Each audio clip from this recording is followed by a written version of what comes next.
I thought the biggest thing was to just not lose confidence in our guards, and Nigel included. Coach got on us that we needed to get the ball on a little bit more, but we were getting good shots. We just needed to knock them down, and they did that in the second half.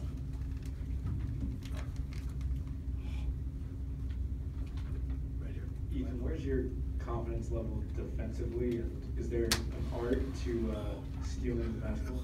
Gosh.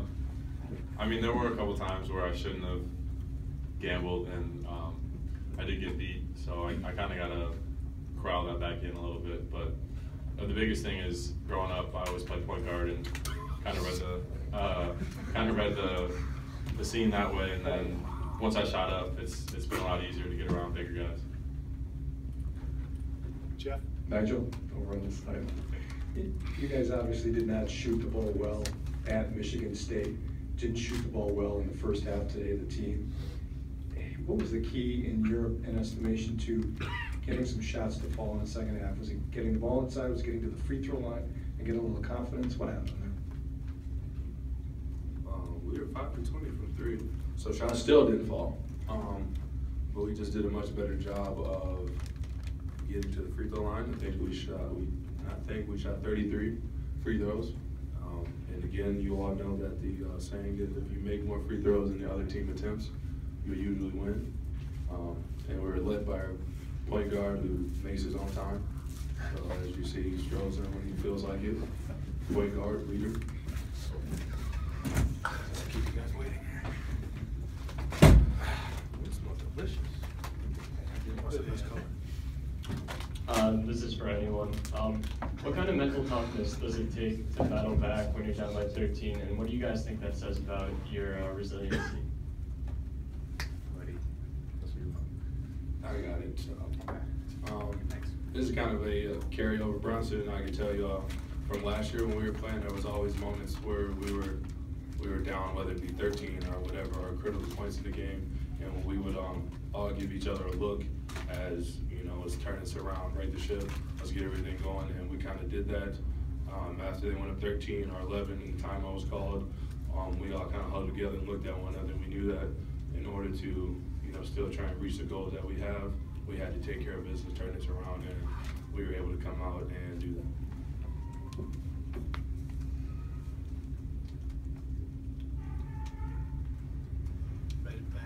Bronson, what was the mentality like at halftime? What was said in the locker room?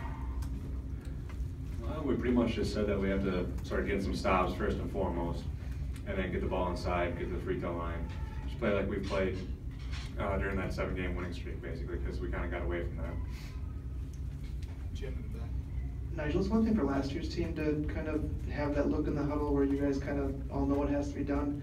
When you could do that now, is that a sign that this team has come a long way in the maturity department since, 8-10 weeks ago? It's definitely a sign. I mean, of course, it's not the same as it was, last year. We all know that, but we're developing that that winning way, which I always spoke about at the beginning of the year when we were losing the close games. It was we didn't have the habits to win because teams that win find ways to win. Teams that are not comfortable with that do things to make themselves lose, and we're slowly creeping over into the area. So now when we get in situations like that, we're able to look at one another and know that we can count on this guy, I can count on Ethan, I can count on Bronson, and we could all do our jobs individually, which collectively will allow us to, if we're down, come back, or if we're in trading baskets, we're able to pull away and win again. Jeff in the back. Bronson, you mentioned the talk at halftime was about getting stops.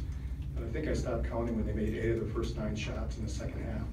When that happens, and some of them were tough shots by Hill, what turned it around defensively? Because obviously after a while they could not hit and weren't getting as good looks as they got. I think Coach told us that we're going to stop switching because they ran the same play like 4 times in a row or something.